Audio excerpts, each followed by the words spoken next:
Texto narrado por Marco Vázquez. Una mala aventura, de Edgar Allan Poe. Continuación del relato precedente. Señora, ¿qué coyuntura os ha afligido así? Comus. Era una tarde serena y silenciosa cuando eché a andar por la excelente ciudad de Edina. Terribles eran la confusión y el movimiento en las calles.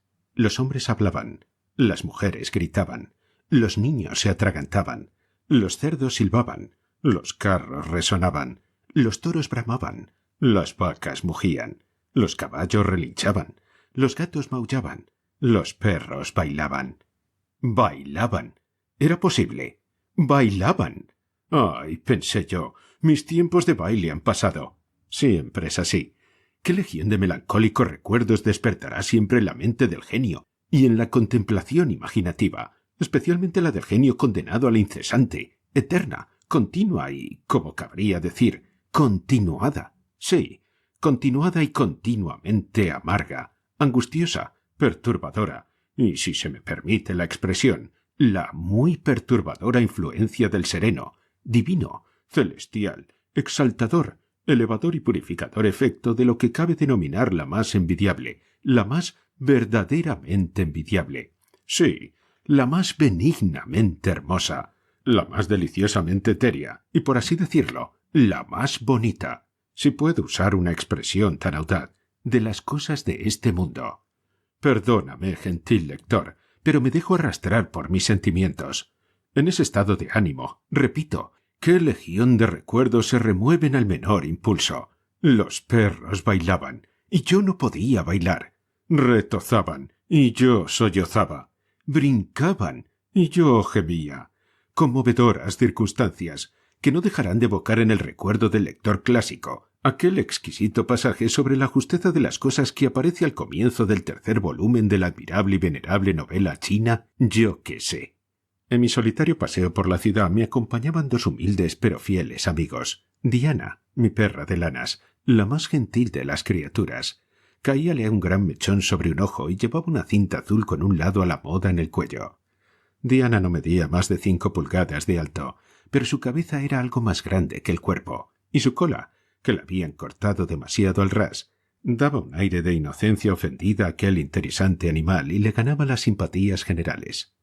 Y Pompeyo, mi negro, dulce Pompeyo, ¿te olvidaré alguna vez? Iba yo del brazo de Pompeyo. Tenía 3 pies de estatura, me gusta ser precisa, y entre 70 y 80 años de edad. Tenía las piernas corvas y era corpulento. Su boca no podía considerarse pequeña, ni cortas sus orejas, pero sus dientes eran como perlas, y deliciosamente puro el blanco de sus grandes ojos. La naturaleza no le había otorgado cuello, colocando sus tobillos, como es frecuente en dicha raza, hacia la mitad de la parte superior de los pies. Vestía con notable sencillez. Sus únicas ropas consistían en una faja de 9 pulgadas y un gabán casi nuevo, que había pertenecido anteriormente al apuesto, majestuoso e ilustre doctor Moneypenny. Era un excelente gabán. Estaba bien cortado, estaba bien cosido. El gabán era casi nuevo. Pompeyo lo sostenía con ambas manos para que no juntara polvo. Había 3 personas en nuestro grupo y 2 de ellas han sido ya motivo de comentario. Queda la tercera, y esa persona era yo misma. Soy la señora Psique Zenobia. No soy Suki Snobs. Mi aspecto es imponente. En la memorable ocasión de que hablo, hallábame ataviada con un traje de satén carmesí, que tenía un mantelet arábigo de color celeste, y el vestido tenía guarnición de agrafas verdes, y los 7 volantes de la aurícula anaranjados.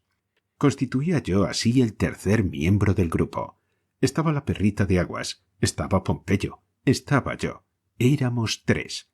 Así es como se dice que en el comienzo solo había 3 furias: Melaza, Mema y Hiede, la meditación, la memoria y el violín. Apoyándome en el brazo del apuesto Pompeyo, y seguida a respetuosa distancia por Diana, recorrí una de las populosas y muy agradables calles de la ya desierta Edina.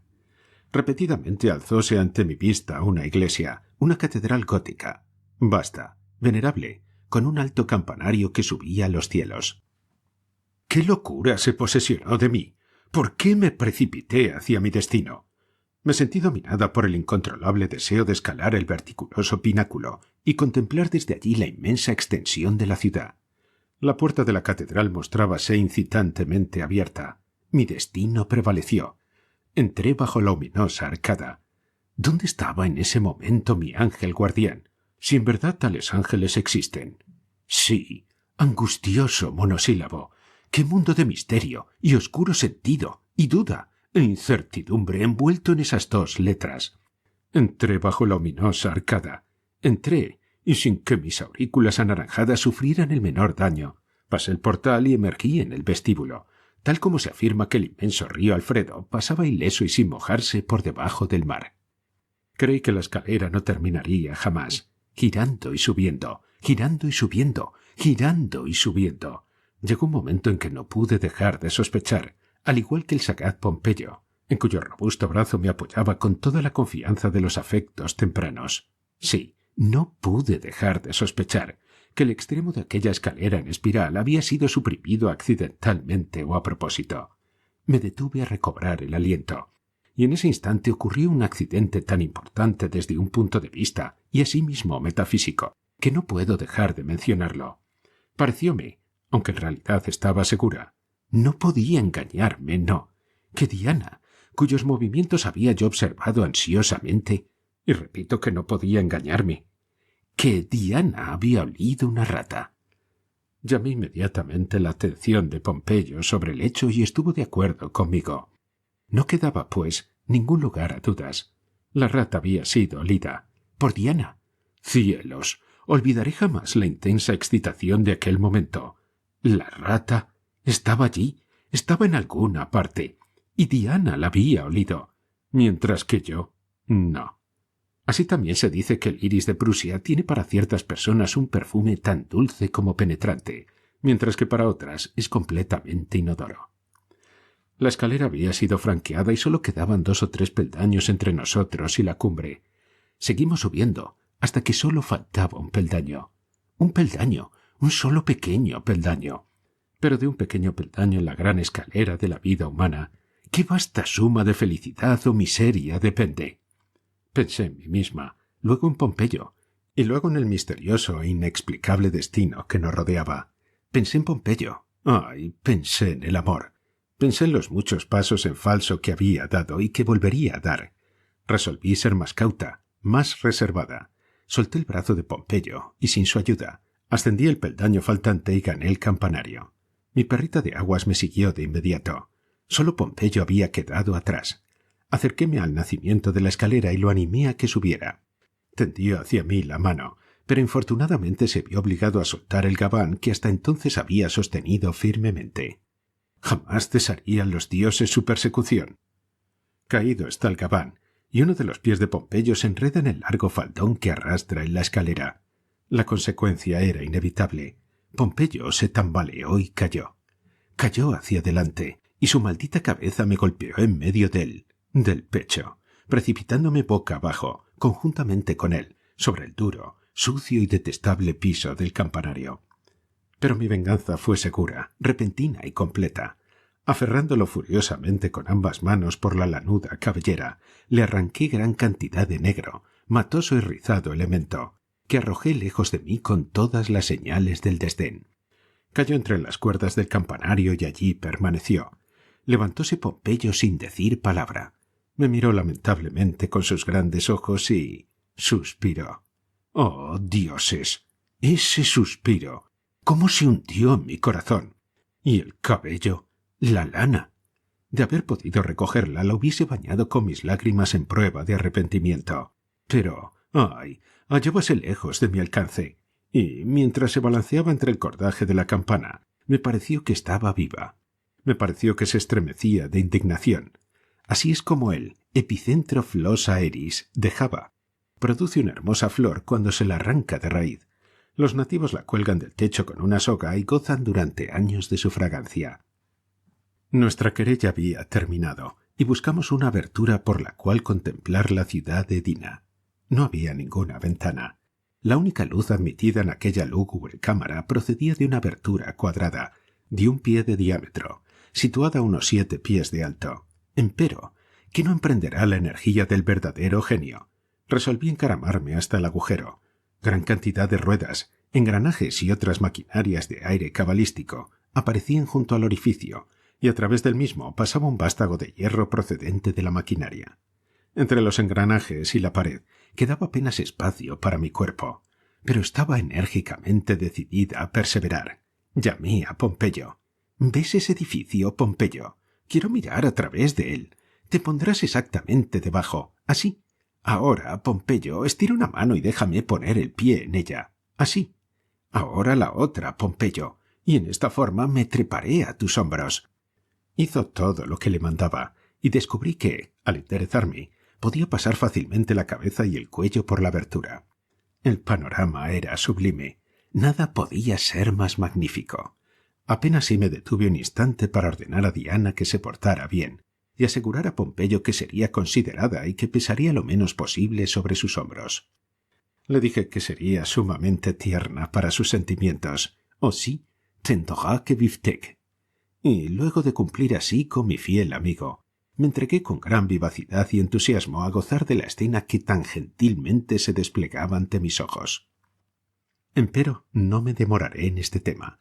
No describiré la ciudad de Edimburgo. Todo el mundo ha ido a la ciudad de Edimburgo. Todo el mundo ha ido a Edimburgo, la clásica Edina. Me limitaré a los trascendentales detalles de mi lamentable aventura personal. Después de haber satisfecho en alguna medida mi curiosidad sobre la extensión, topografía y apariencia general de la ciudad, me quedó tiempo para observar la iglesia donde me hallaba y la delicada arquitectura del campanario. Noté que la abertura por la cual había sacado la cabeza era un orificio en la esfera de un gigantesco reloj, y que, visto desde la calle, debía parecer el que se usa en los viejos relojes franceses para darles cuerda. Sin duda, su verdadero objeto era permitir que el encargado del reloj sacara por allí el brazo y ajustara las agujas desde adentro. Noté asimismo con sorpresa el inmenso tamaño de dichas agujas, la mayor de las cuales no tendría menos de 10 pies de largo y 8 o 9 pulgadas de ancho en su parte más cercana a mí. Parecían de un acero muy sólido y sumamente afiladas. Luego de reparar en dichos detalles y otros más, dirigí nuevamente la mirada hacia el glorioso panorama que se extendía allá abajo, y pronto quedé absorta en contemplación. Minutos más tarde me arrancó del mismo la voz de Pompeyo, declarando que no podía sostenerme más y pidiéndome que tuviera la gentileza de bajar. Esto me pareció poco razonable y así se lo dije mediante un discurso de cierta duración. Replicóme con una evidente tergiversación de mis ideas al respecto. Enojóme en consecuencia y le dije lisa y llanamente que era un estúpido, que había cometido una ignorancia del elenco, que sus nociones eran meros insomnios del jueves y que sus palabras apenas valían más que una mona verbosa. Con esto pareció convencido y reanudé mi contemplación. Habría pasado media hora de este altercado, cuando, absorta como me hallaba en el celestial escenario ofrecido a mis ojos, me sobresaltó la sensación de algo sumamente frío que se posaba suavemente en mi nuca. Inútil decir que me sentí sobremanera alarmada. Sabía que Pompeyo se hallaba bajo mis pies y que Diana seguía sentada sobre las patas traseras en un rincón del campanario, de acuerdo con mis instrucciones explícitas. ¿Qué podía entonces ser? ¡Ay! No tardé en descubrirlo. Girando suavemente a un lado la cabeza, percibí para mi extremo horror que el enorme, resplandeciente, cimitarresco minutero del reloj había descendido en el curso de su revolución horaria hasta posarse en mi cuello. Comprendí que no debía perder un segundo. Me eché hacia atrás, pero era demasiado tarde. Imposible pasar la cabeza por la boca de aquella terrible trampa en la que había caído tan desprevenidamente, y que se hacía más y más angosta, con una rapidez demasiado horrenda para ser concebida. La agonía de aquellos instantes no puede imaginarse. Alcé las manos, luchando con todas mis fuerzas para levantar aquella pesadísima barra de hierro. Hubiera sido lo mismo tratar de alzar la catedral. Más y más bajaba, cada vez más cerca, más cerca. Grité para que Pompeyo me auxiliara, pero me contestó que había herido sus sentimientos al llamarlo un ignorante verboso. Clamé el nombre de Diana, que solo me contestó «Bou, bou, bou», agregando que le había mandado que no saliera del rincón. No tenía, pues, que esperar socorro de mis compañeros. Entretanto, la pesada y terrífica guadaña del tiempo, pues ahora descubría el valor literal de la clásica frase. No se había detenido ni parecía dispuesta a hacerlo. Continuaba bajando más y más. Ya había hundido su filoso borde en mi cuello, penetrando más de 1 pulgada, y mis sensaciones se tornaron indistintas y confusas. En un momento dado me creí en Filadelfia, con el majestuoso doctor Moneypenny, y en otro me vi en el estudio de Mr. Blackwood, recibiendo sus impagables instrucciones. Y luego me invadió el dulce recuerdo de mis tiempos pasados y mejores, y pensé en la época feliz, cuando el mundo no era un desierto, ni Pompeyo tan cruel. El tic-tac de la máquina me divertía. Digo que me divertía, pues mis sensaciones bordeaban ahora la perfecta felicidad, y las más triviales circunstancias me proporcionaban vivo placer. El eterno tic-tac, tic-tac, tic-tac del reloj era la más melodiosa de las músicas en mis oídos, y llegaba a recordarme las graciosas arengas y sermones del doctor Olapod. Y luego estaban los grandes números de la esfera del reloj. Cuán inteligentes, cuán intelectuales parecían. Muy pronto empezaron a bailar una mazurca, y me pareció que el número 5 era quien lo hacía más a mi gusto. No cabía duda de que era una dama bien educada. Nada de fanfarronería, nada de indelicado en sus movimientos. Hacía la pirueta admirablemente, girando como un torbellino sobre su eje.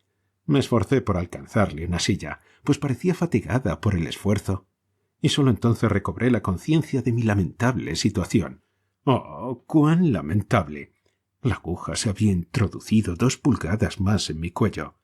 Nació en mí una sensación de dolor exquisito. Rogué que la muerte llegara, y en la agonía de aquel momento no pude impedirme repetir aquellos admirables versos del poeta Miguel de Cervantes. «Van i buren, tan escontida, queri no te senti venir, porcam plessur de le mori, no mi torni darri vidi». Pero ya un nuevo horror se presentaba, capaz de conmover los nervios más templados. A causa de la cruel presión de la máquina, mis ojos estaban saliendo de las órbitas. Mientras pensaba cómo podría arreglármelas sin su ayuda, uno de ellos saltó de mi cabeza y, rodando por el empinado frente del campanario, se alojó en un caño de desagüe que corría por el alero del edificio. La pérdida del ojo no fue tan terrible como el insolente aire de independencia y desprecio con que me siguió mirando cuando estuvo fuera. Allí estaba, en la canaleta, debajo de mis narices, y los aires que se daba hubieran sido ridículos de no resultar repugnantes. Jamás se vieron guiñadas y bizqueos semejantes.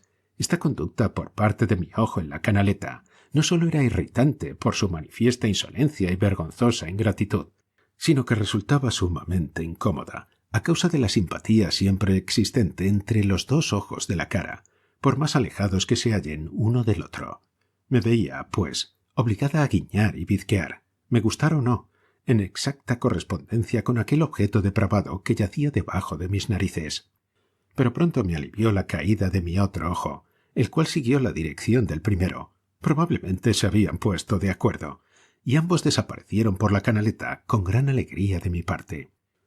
La aguja del reloj se hallaba ahora 4 pulgadas y media dentro de mi cuello, y sólo quedaba por cortar un pedacito de piel.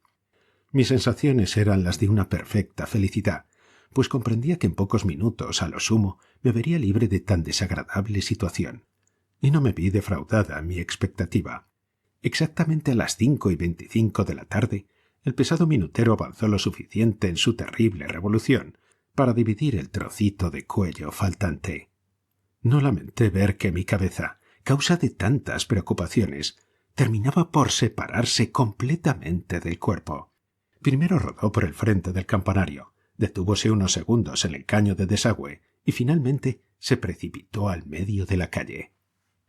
Confieso honestamente que mis sentimientos eran ahora de lo más singulares, aún más misteriosos, desconcertantes e incomprensibles. Mis sentidos estaban aquí y allá en el mismo momento. Con la cabeza imaginaba en un momento dado que yo, la cabeza, era la verdadera señora Psique Zenobia, pero enseguida me convencía de que yo, el cuerpo, era la persona antedicha. Para aclarar mis ideas al respecto, tanteé en mi bolsillo buscando mi cajita de rapé, pero al encontrarla y tratar de llevarme una pizca de su grato contenido a la parte habitual de mi persona, advertí inmediatamente la falta de la misma y arrojé la caja a mi cabeza. la cual tomó un polvo con gran satisfacción y me dirigió una sonrisa de reconocimiento. Poco más tarde se puso a hablarme, pero como me faltaban los oídos, escuché muy mal lo que me decía. Alcancé a comprender lo suficiente, sin embargo, para darme cuenta de que la cabeza estaba sumamente extrañada de que yo deseara seguir viviendo bajo tales circunstancias. En sus frases finales citó las nobles palabras de Ariosto. «Il poveromi che non será corti, andaba combatendo hierri morti». Comparándome así con el héroe que, en el calor del combate, no se daba cuenta de que ya estaba muerto y seguía luchando con inextinguible valor. Ya nada me impedía descender de mi elevación, y así lo hice. Jamás he podido saber qué vio de particular Pompeyo en mi apariencia. Abrió la boca de oreja a oreja y cerró los ojos como si quisiera partir nueces con los párpados. Finalmente, arrojando su gabán, dio un salto hasta la escalera y desapareció.